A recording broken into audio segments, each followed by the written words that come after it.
Mahal na Panginoong Hesus, ako ay lumapit sa iyo na may pusong nadurog at puno ng kalungkutan. Alam na ang aking mahal na kaibigan ay unti-unting nadala pabalik sa mundo.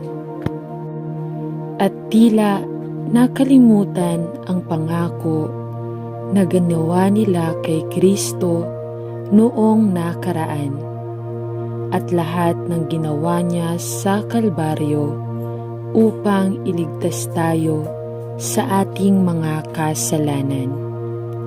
Ama, hindi ko alam kung ano ang sasabihin o kung ano ang gagawin upang makatulong. Ngunit tila kami ay patuloy na lumalayo. Bukod pa, halos sa puntong may harang na itinayo sa pagitan natin.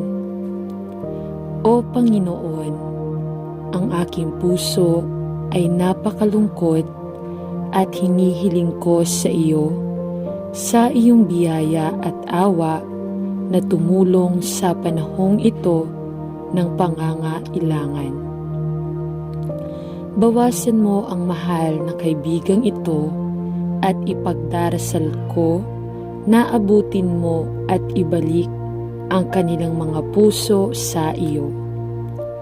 Panginoon, alam ko na ito ay dapat magdalamhati sa iyong puso nang higit pa kaysa sa akin. At sa gayon, sa pamamagitan ng iyong biyaya, ipinagdarasal ko na anuman ang kinakailangan ay ibalik mo sila sa iyong sarili.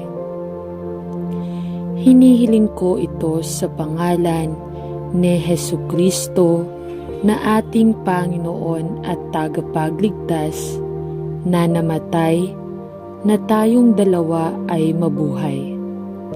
Ibalik ang naliligaw na tupa na ito sa iyong kulungan at sa iyong mga bisig ng pag-ibig.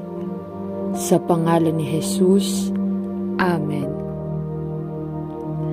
Mahal na Panginoon sa langit, nagpapasalamat ako sa iyo sa aking pinagtatrabahuan at pumupunta ako sa iyo ngayon upang itaas ang bawat kaibigan ko sa trabaho sa panalangin sa iyo.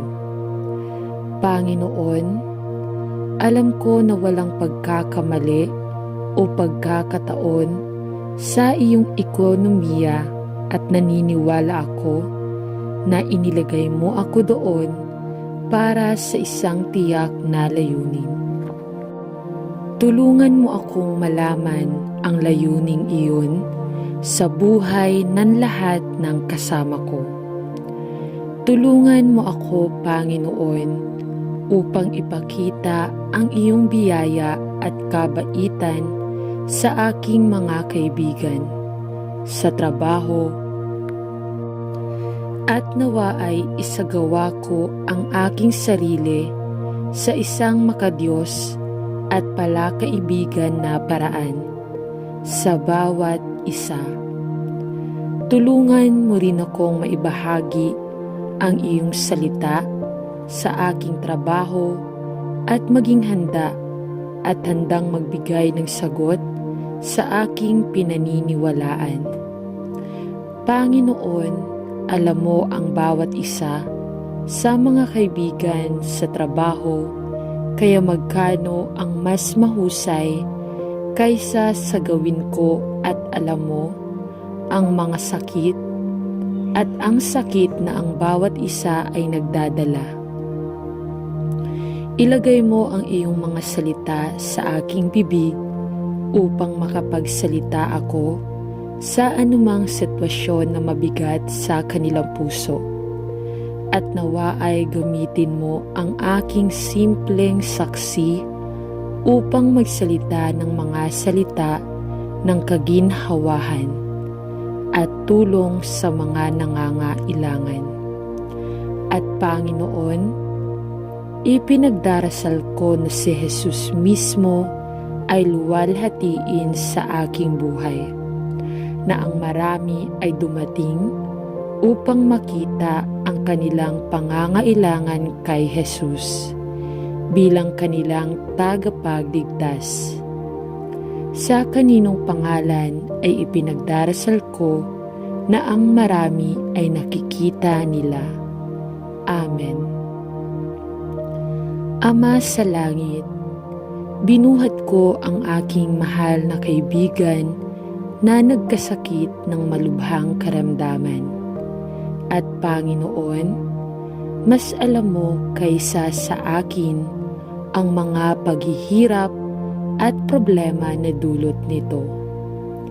Tulungan kaming lahat na bumaling sa iyo sa panahong ito ng matinding pagkabalisa at palibutan ang aking mahal na kaibigan na ipinagdarasal ko kasama ang iyong nakakaaliw na mga bisig ng pagpapala. Ibuhos mo sa lahat ng ating mga puso ang iyong kapayapaan na nagpapasa ng pangunawa. Palakasin ang ating mga puso at pakalmahin ang mga takot ng lahat ng kinauukulan, na may pinagpalang pag-asa na mayroon tayong lahat kay Kristo Jesus na ating Panginoon. Panginoon, inilalagay ko ang buhay ng aking mahal na kaibigan sa iyong pag-iingat at ipinagdarasal na ang iyong kamay ng pagpapala ay magdadala sa atin sa mga darating na araw at linggo. At Panginoon, hinihiling ko na ang iyong kagalingan ay nasa mahal na ito, na lubos nating minamahal. Panginoon, ang iyong kamay na nagpapagaling ay hindi nawalan ng kapangyarihan at ang iyong braso ay hindi nawalan ng lakas.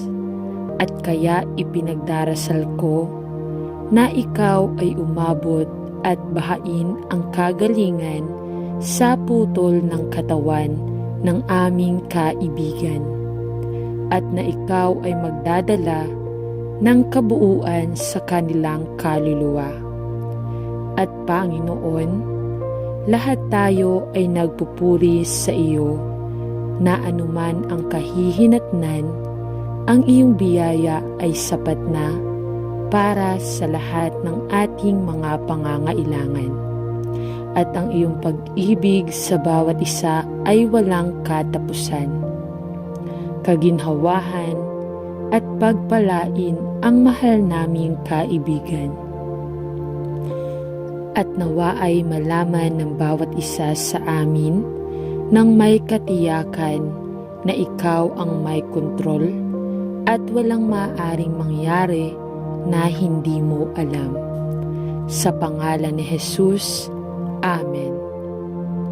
Ama sa langit, gaano kahusay kapag ang mga kapatid na Kristiyano ay namumuhay at lumaki ng magkasama sa pagkakaisa sa isa't isa at umiibig sa Panginoong Jesus.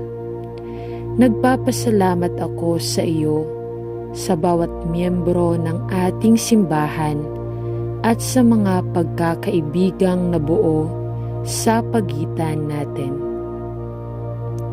Nawa ay tayo ay isa-isa at sama-samang mapuno araw-araw ng kaalaman tungkol sa iyo. At nawa ay tayong lahat ay lumago ng sama-sama sa pag-ibig at mapuno ng lahat ng espiritual na karunungan at pangunawa upang sama-sama tayong makalakad ng karapat-dapat sa Panginoon at mamuhay ng makadiyos kay Kristo Jesus. Pinapanalangin namin ito sa pangalan ni Jesus. Amen.